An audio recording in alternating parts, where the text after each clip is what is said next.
Moses had two sons, Gershom and Eliezer, yet despite their prominent father, they remain shrouded in mystery.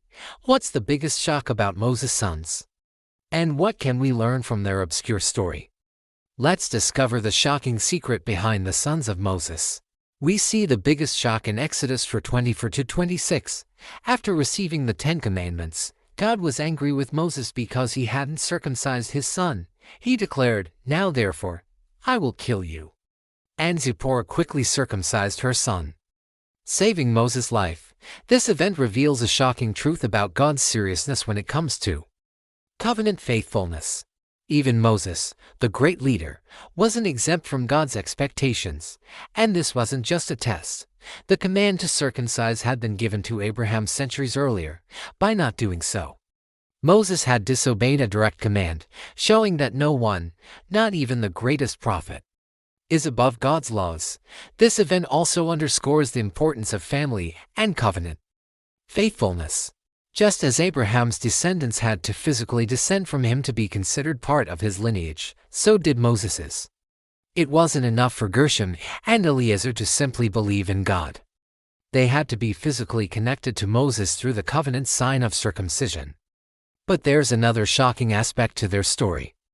Despite being the sons of Moses, they fade into obscurity after this event.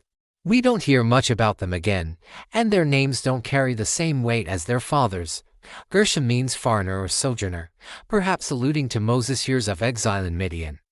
And Eliezer means my God is help, reminding us of God's help during Moses' escape from Egypt. These names hint at the circumstances of their birth, but we don't see any major exploits or stories about them.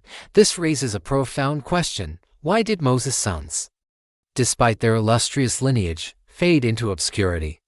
This might seem like a minor detail in the grand narrative of the Exodus, but it actually carries significant weight.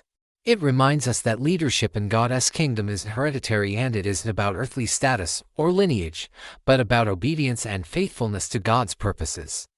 Moses' legacy didn't pass to his sons, but to Joshua, who was faithful and led Israel into the promised land. Just because we're related to someone great doesn't guarantee our own greatness. Rather, it calls us to walk in the footsteps of our spiritual fathers and mothers, seeking faithfulness and obedience above all else. In conclusion, the biggest shock about Moses' sons is not their obscurity, but the fact that God held Moses accountable for their actions, showing that no one is above his laws. Their story reminds us that God values faithfulness in our families and that leadership is more than lineage.